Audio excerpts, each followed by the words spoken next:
Republican Senator Lindsey Graham urged the president to take action against Russia over allegations that they interfered in the U.S. election. He was addressing world leaders at a security conference in Munich, and the senator said that Congress needs to get more involved to ensure there are consequences for those actions. He also outlined how the president should have handled this issue up to this point. Take a listen. My biggest concern with President Trump, and I want to help him where I can, is that he's never really looked the camera in the eye and said, even though it was the Democratic Party that suffered from Russian interference, I am now the leader of the free world, democracy in our backyard, and I can assure you they're going to pay a price on my watch for trying to interfere in our election, even though it was Democrats that were affected the most. He has yet to say that.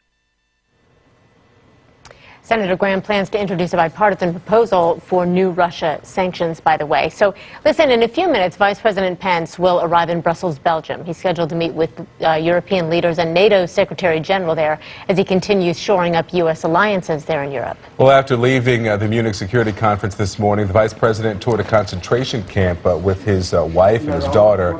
Later today, he will meet with the Prime Minister of Belgium. CNN correspondent Aaron McLaughlin is live in Brussels. And tell us about that visit this morning and what we're expecting from the Vice President today.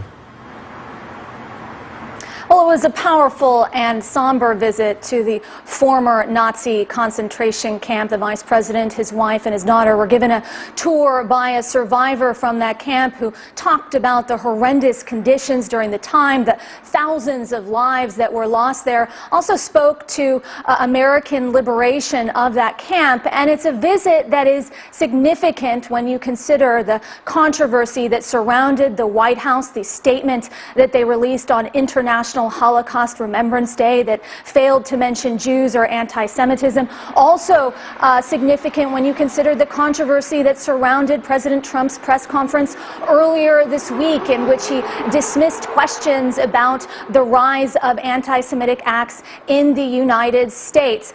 Also significant when you consider that it points to U.S. and European cooperation. That's the central theme for the Vice President in Munich, expected to also be a central theme when he comes to visit Brussels as well, because the fact of the matter is EU leaders are very concerned about what they have been hearing from President Trump, specifically on the subject of Brexit, the United Kingdom's departure from the EU, and the possibility, in the president's words, that other countries could follow. They're very concerned about that. So while EU officials are telling me that they welcome the symbolic gesture of this trip, that someone so high up in the administration would visit Brussels early on in the administration, at the same time, much more work needs to be done to introduce certainty into the relationship.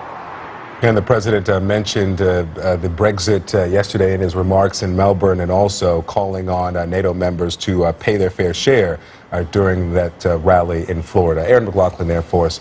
Aaron, thanks so much.